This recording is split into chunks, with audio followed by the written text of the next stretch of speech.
ஆஹா கல்யாணம் அடுத்த வார எபிசோடில் பார்த்தீங்க அப்படின்னா, விஜய் வந்து சூர்யா கிட்டயும், மகா கிட்டயும் வந்துட்டு நான் ஒரு முடிவு எடுத்திருக்கேன்.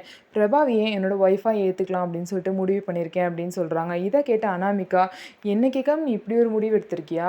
உன் லைஃப்லேருந்து பிரபாவ தொரத்தணும் அப்படின்னு சொல்லிட்டு தான் இவ்வளோ கஷ்டத்தையும் தாங்கிட்டு நான் இங்க இருக்கேன். நான் எப்படி சும்மா விடுவேன்னு சொல்லிட்டு அனாமிகா வந்து ஒரு சைடு வந்து கோவப்பட்டுட்டு இருக்காங்க. ஆனா மகாவும், சூர்யாவும் பார்த்தீங்க அப்படின்னா, விஜய் இந்த மாரி ஒரு முடிவு எடுத்ததுக்கு ரொம்பவே சந்தோஷப்படுறாங்க.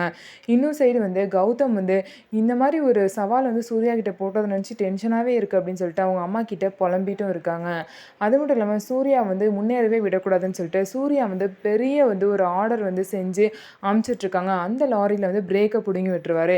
இதனால தவிச்சு போன சூர்யா பார்த்தீங்க அப்படின்னா, வேகமா ஸ்கூட்டில போய் டிரைவர் சீட்ல உட்காந்து அந்த பிரேக் பிடிக்காத வண்டிய பார்த்தீங்கன்னா, கரெக்ட்டா ஒரு இடத்துல போய் மோதி, அவங்க செஞ்ச ஆர்டர் எல்லாத்தையுமே காப்பாத்திருவாங்க. காப்பாத்தி பார்த்தீங்கன்னா, ஆர்டர வந்து டெலிவரி பண்ணி செக்கையும் வாங்கிருவாங்க. இத வந்து கௌதம் கிட்ட சொல்லி வெறுப்பேத்துவாங்க. கௌதமும் ச்சே இப்படி தோத்துக்கிட்டே இருக்கமேன்னு சொல்லிட்டு ரொம்பவே வந்து வருத்தப்படுவாங்க. கௌதம் என்ன பிளான் போட்டாலும் சூர்யா பார்த்தீங்கன்னா கன்டினியூஸா வின் பண்ணிட்டே வராங்க. அது மட்டும் இல்லாம விஜய் எப்படி அனாமிகாவை இந்த வீட்ட விட்டு அனுப்பிச்சு பிரபா கூட வாழ போறாரு அப்படிங்கிறதையும் பொறுத்திருந்து பார்க்கலாம். நம்ம வீடியோ உங்களுக்கு பிடிச்சிருந்தா நம்ம வீடியோவை லைக் பண்ணிக்கோங்க. அதுக்கப்புறம் மறக்காம நம்மளோட சேனலை சப்ஸ்கிரைப் பண்ணிட்டு பாருங்க.